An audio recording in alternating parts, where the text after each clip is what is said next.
Between two students about buying a used car. First, you have some time to look at questions 1 to 6.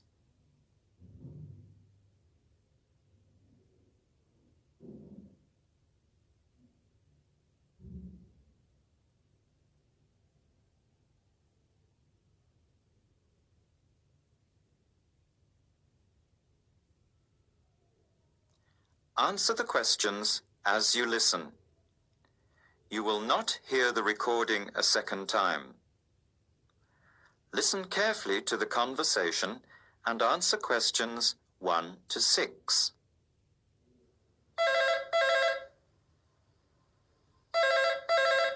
Hello. Hello.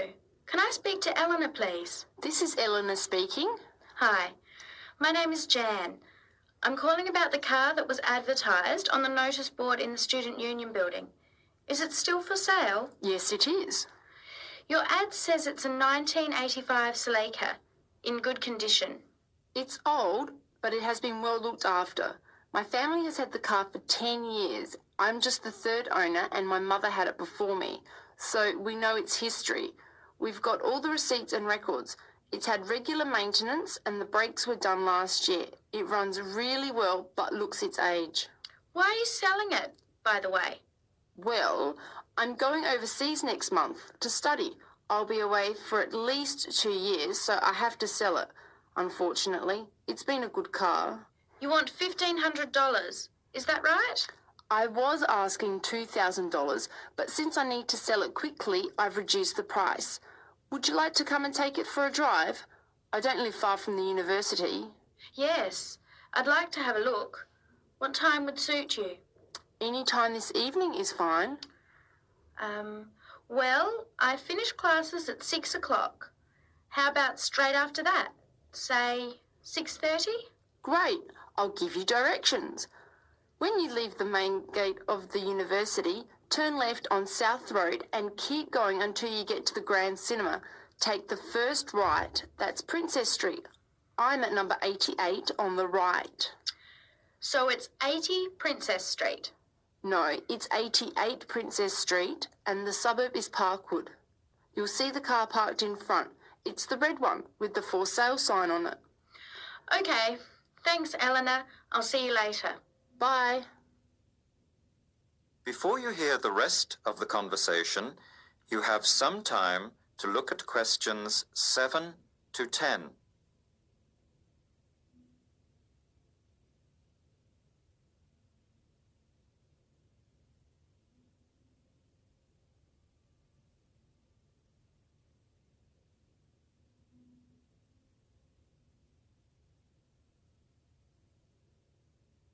Later that day, at the university, Jan meets up with her friend Sam and tells him about the car.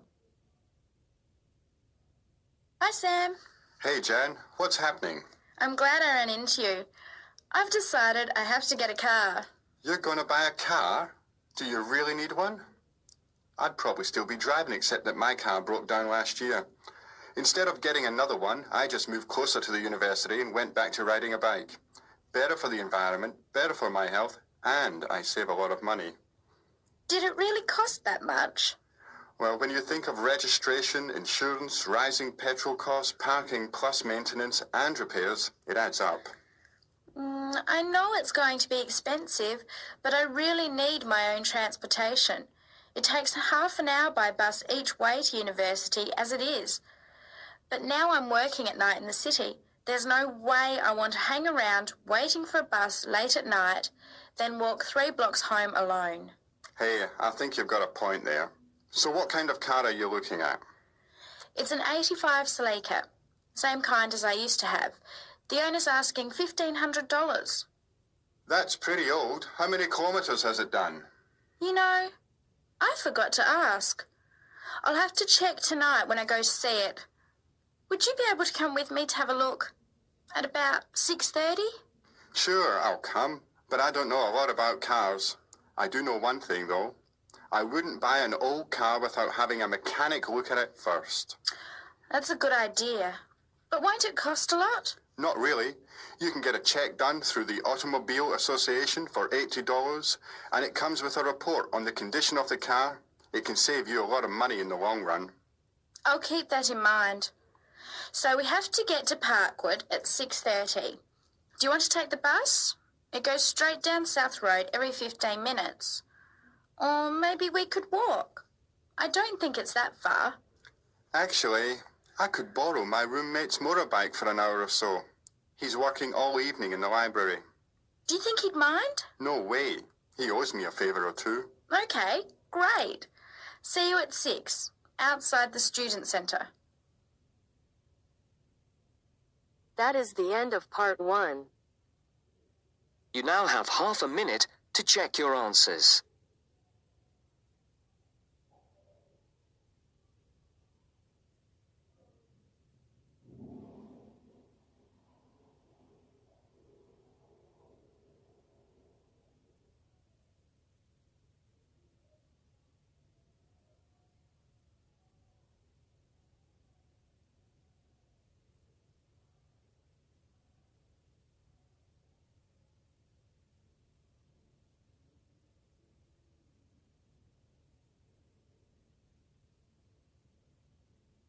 Now turns to part 2. Part 2. You are going to hear a conversation between a student and a driving instructor. First, look at questions 11 to 14.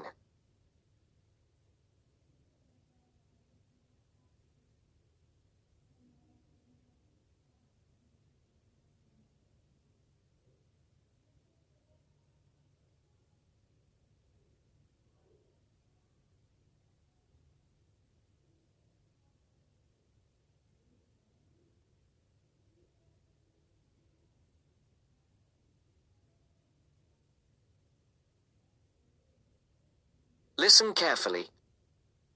Hello, I'm going to be your driving instructor today. Are you ready to begin? Hi, hope you don't mind. It's my first time driving a car. Of course not. That's my job. I teach people like you how to become a safe and responsible driver. So let's begin. Remember, the most important rule of driving: safety first. There are some steps to follow. First, you should put on your seatbelt. You should always remember to do that. In case of an accident or emergency, having a seatbelt on is of utmost importance. Okay, I have my seatbelt on. Now what should I do? Start the car. Good. Now make sure that the steering wheel is in the proper position and that your seat is not too far or not too close to the pedals. I'm all ready to go. Should I shift into first gear? Don't forget to put the parking brake down. You don't want to drive with that up. Oh yeah, I almost forgot. If I have the parking brake on, I won't be able to accelerate. Yes, that's right. Now put the car in reverse and slowly back out of the parking space. Good. Put the car in first gear. When should I shift? Is it better to shift slowly or quickly? You can shift whenever you feel is appropriate. This means shifting should occur smoothly. Do not shift too slowly or you will stall. Shifting too fast will waste gas. Shifting is simple. Just remember to shift smoothly. To shift, you will have to push the clutch and then push the gas pedal. Before the broadcast continues, look at questions 15 to 20.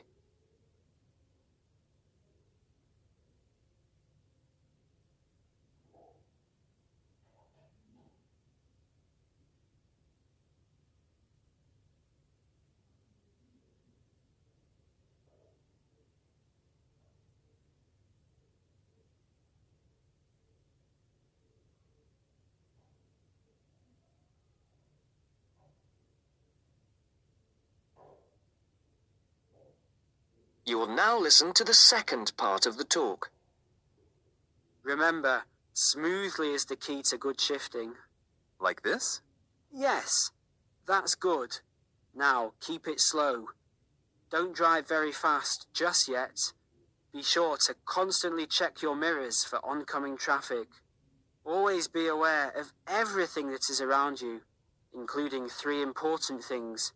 Remember these 3: people crossing the streets, other cars, and bicycles riding next to you. What should I do if I see a yellow light? Well, it's always better to brake instead of trying to run it. But if you're travelling at a speed where it's impossible to stop in time, then you should try to make it across the intersection. But remember, you should always try to stop. It's the safest way to avoid an accident. Even if I have to brake very suddenly? Yes, even if you have to brake suddenly. What about if a driver behind me is going a lot faster than I am? You should always be ready to move to a slower lane if a driver behind you is forcing you to go faster than you are comfortable with. Never try to speed up to accommodate a faster driver. You could risk an accident or a speeding ticket. It's better to let him go. That sounds like good advice. Be careful. There is a sharp turn up ahead. Remember to brake before turns. Otherwise, you might flip over if your speed is too high going into a turn. Got it. I know that I should always try to observe all traffic safety. That's right. If safety is not your first priority, it will make driving very dangerous for you and other drivers on the road. Okay, park the car here. You did a great job today for your first day. I'll see you in 3 days. Thanks so much. I will see you then.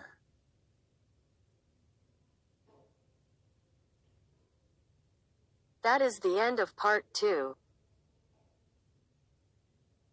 You now have half a minute to check your answers.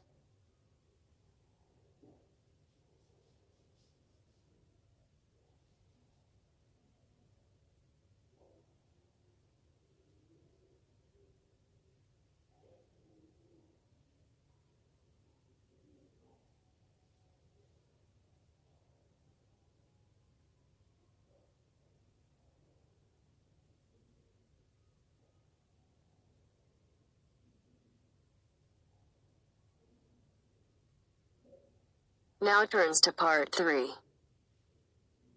Part 3. You are going to hear a conversation between an interviewer and a professor. First, you have some time to look at questions 21 to 26.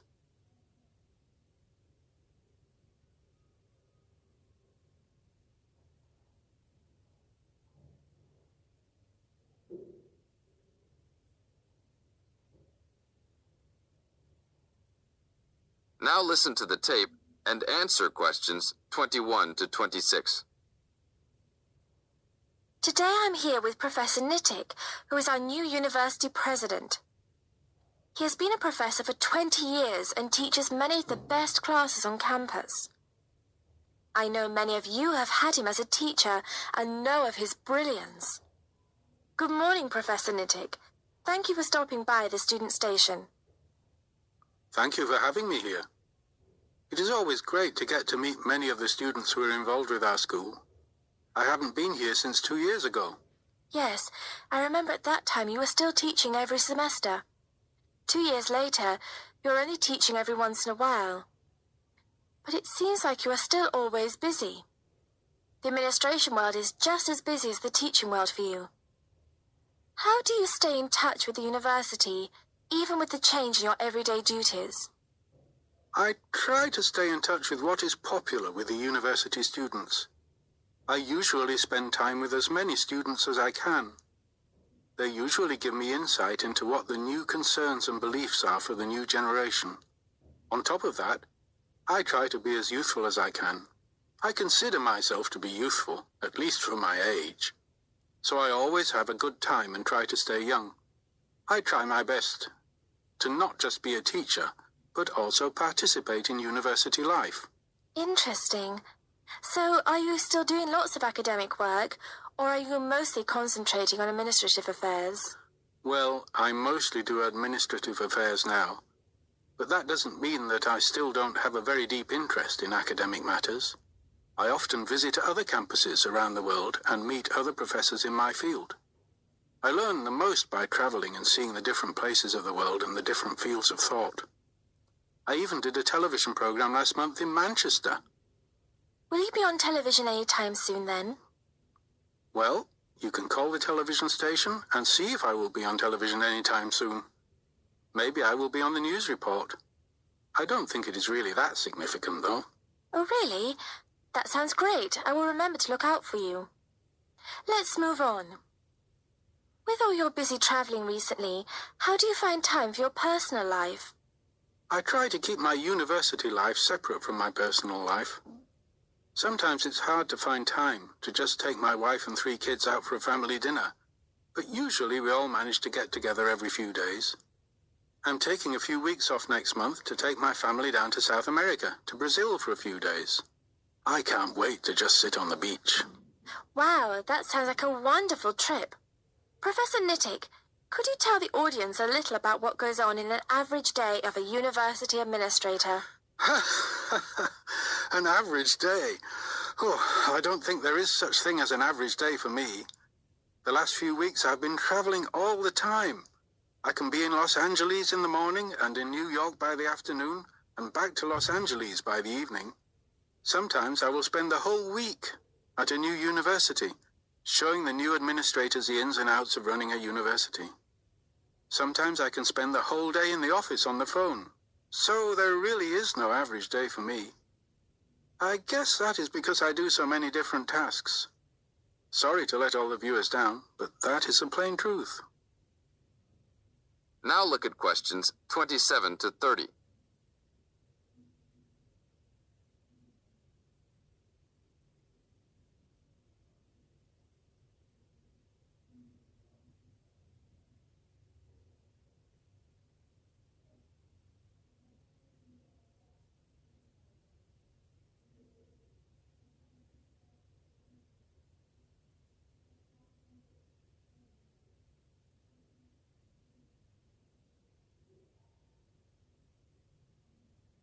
Now listen to the tape and answer questions 27 to 30.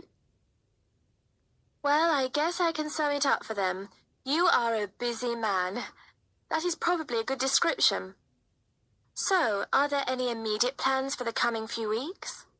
Well, I'm in Los Angeles for the next 2 days, and then I fly to Colorado to meet a new prospective professor for our university.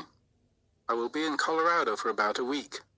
Then I go to Japan for the next 10 days to meet with our university branch in Japan about record sales there.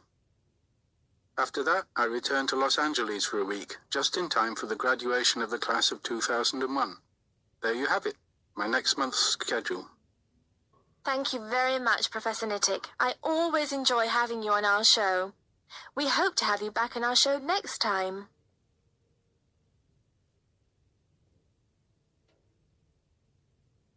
That is the end of part 3. You now have half a minute to check your answers.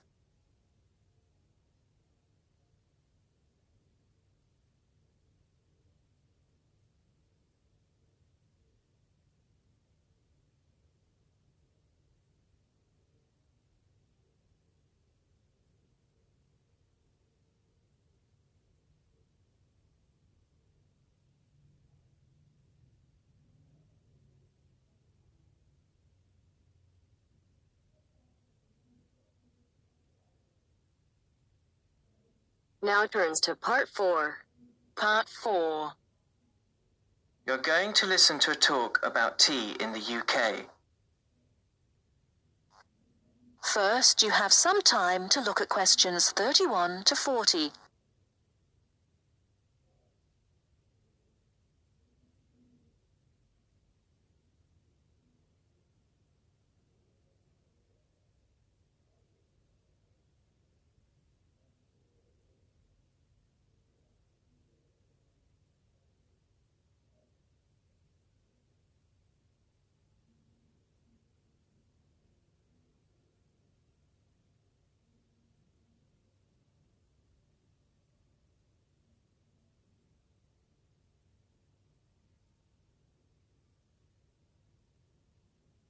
Now listen carefully and answer questions 31 to 40.